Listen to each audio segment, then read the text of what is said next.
Assalamualaikum warahmatullahi wabarakatuh. Hai anak-anak, gimana kabarnya hari ini?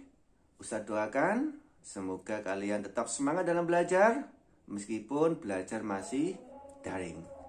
Baik ya, ketemu lagi dengan Ustadz Huda akan melanjutkan materi kalian. Sekarang coba buka materi tentang penjumlahan dan pengurangan persen. Nanti Ustadz simak dalam video ini ya. Tetap semangat. Coba disimak video Ustadz sampai selesai. Baik anak-anak, kita lanjutkan materi kelas 5. Coba perhatikan atau buka buku kalian halaman 19 ya, tentang penjumlahan dan pengurangan persen. Bagaimana caranya?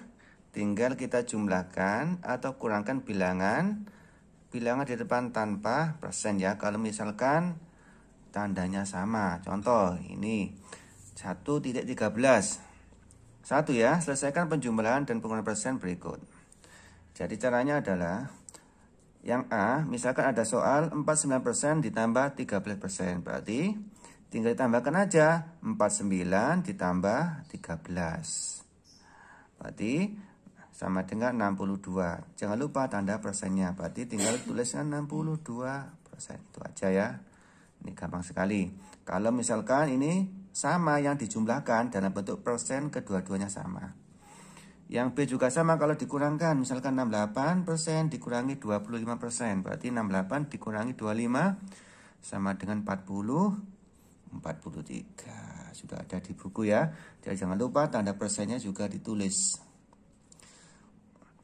Untuk diingat-ingat, tanda persen itu sama dengan, bisa kalian tulis 43, misalkan ini 43/100. Ini ya, itu sama. Jadi 43% bisa ditulis dengan angka 43/100. Juga sama dengan ini, 62% bisa kalian tulis 62/100. Kalau misalkan dijadikan pecahan biasa. Oke, contoh yang kedua. Ini misalkan dalam bentuk angka yang berbeda, tidak persen ya. Misalkan 4,5 ditambah 60%. 4,5 jika dijadikan bentuk persen, maka 4,5 ini dikalikan 100% ya. Jadi sama dengan 450%. Seperti itu ya. Jadi saya ulangi lagi. Kalau dalam bentuk desimal dijadikan persen, maka harus dikalikan 100%. Seperti itu ya. Contoh 4,5 ditambah 60%, berarti 4,5 jadikan persennya sama dengan 450% ditambah 60% sama dengan 510%. Oke, sekarang contoh yang berikutnya, yang nomor 3 ya. 1,7 dikurangi 56% dalam bentuk persen ya, untuk hasil akhirnya. Jadi 1,7 ini dikalikan 100% sama dengan 170% ya. Jadi 170 dikurangi 56 sama dengan 114%.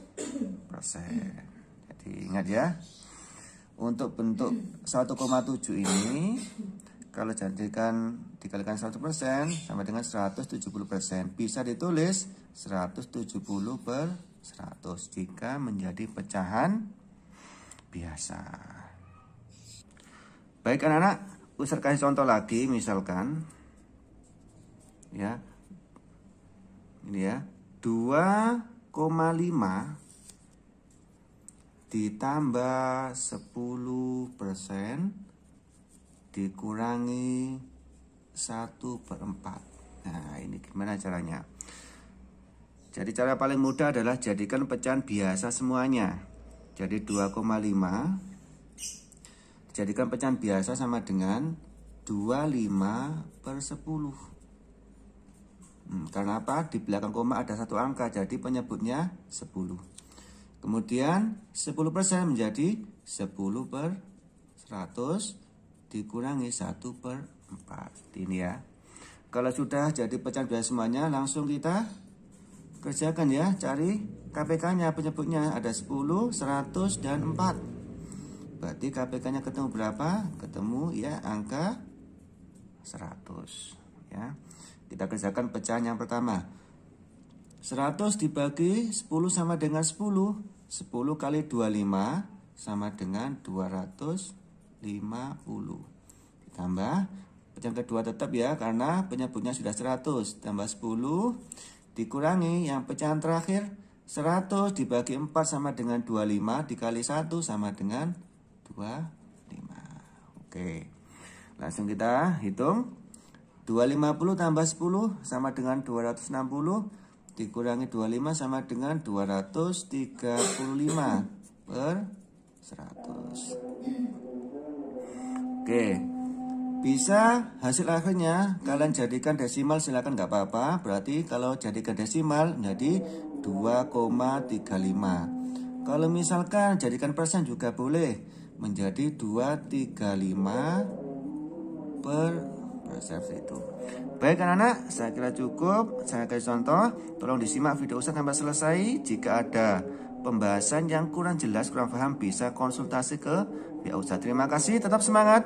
Assalamualaikum warahmatullahi wabarakatuh.